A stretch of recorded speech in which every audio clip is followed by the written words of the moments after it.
আমাদের তালিকার পরবর্তী মুভি হচ্ছে লাপাতা লেডিস। এই বছরের 1 মার্চ থিয়েটারে মুক্তি পায় মুভিটি এবং এপ্রিলের 26 তারিখ মুক্তি পায় নেটফ্লিক্সে। কমেডি জনরে এই মুভিটি ডিরেক্ট করেছেন কিরণ রাও। গল্পে আমরা দেখতে পাই দীপক নামক এক ব্যক্তিকে, যে কিনা ফুলকুমারী নামক একটি মেয়েকে বিয়ে করে। সদ্য বিবাহিত এই দম্পতি বিয়ে করে ট্রেনে চড়ে স্বামীর বাড়ি আসছিল। তবে সেই ট্রেনে তারাবাদও ছিল আরো অনেক দম্পতি। প্রায় প্রত্যেক বিবাহিত নারীরা একই ধরনের সাজে সেজেছিল। তাড়াহুড়ে দীপক তার স্ত্রীর পরিবর্তে অন্য এক মেয়ের হাত ধরে তাদের বাড়িতে নিয়ে আসে। গৃহপ্রবেশের পরে যখন সেই মেয়ে তার ঘোমটা ওঠায়, তখন সবাই জানতে পারে দীপক তো তার বউকে নয়, বরং অন্য কারোর বউকে নিয়ে এসেছে। অপরদিকে দীপকের বউকে নিয়ে গেছে অন্য কোনো ব্যক্তি।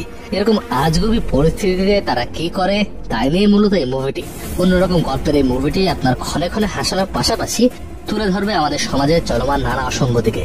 5 কোটি রুপিতে নির্মিত এই মুভিটির বক্স অফিস কালেকশন প্রায় 25 কোটি।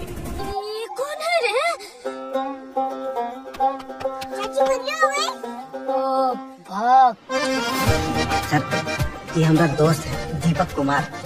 कल रात को विदा करा के वापस लौट रहा था तो रास्ता में इसकी बीवी खो गई।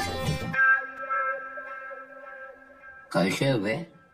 हम इतने साल से ट्राई कर रहे हैं, ससुरी खोई नहीं रही है।